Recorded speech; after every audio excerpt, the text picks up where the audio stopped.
Hi everyone, again welcome back to my another mini blog. আজকে সকাল সকাল ঘুম থেকে উঠেই তাড়াহুড়ো করে কাজ গুছিয়ে নিয়েছিলাম। আর এই দেখতে পাচ্ছ বাইরের ওয়েদারটা, স্নান টান শেষ করে নিয়েছি। কারণ হচ্ছে আমার আজকে একটা মিটিংয়ে যাওয়ার কথা ছিল, এই তুফানের জন্য আমার মিটিংটা ক্যান্সেল হয়ে গেছে।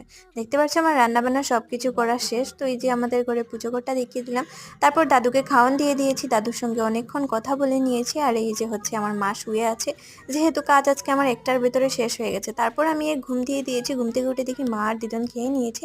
তো এখন আমি খাওয়া দাওয়া করে নিব। নিজের জন্য ভাত বাড়তে এসে দেখলাম কামরাঙ্গা মরিচটা আছে, এটা নিয়ে নিলাম। এক টুকরো নিয়েছি, যেহেতু খেতে পারবো কিনা জানি না, কিন্তু গন্ধটা কিন্তু দুর্দান্ত ছিল। তারপর খাওয়া দাওয়ার জন্য আমি নিয়ে এসেছি থাল রেডি করে, আর এদিকে মা বসে বসে আমাকে পাহারা দিচ্ছে।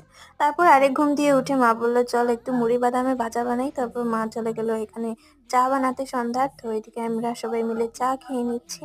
আর এই মুড়ি আর বাদামের ভাজাটা কিন্তু আমার হচ্ছে খুব ফেভারিট। তো চলো আজকের এই ঠান্ডার দিনে আমি চাটা খেয়ে নিই। আর আজকে আমি এই ব্লগটা এতটুকুই। Tata, love you all, take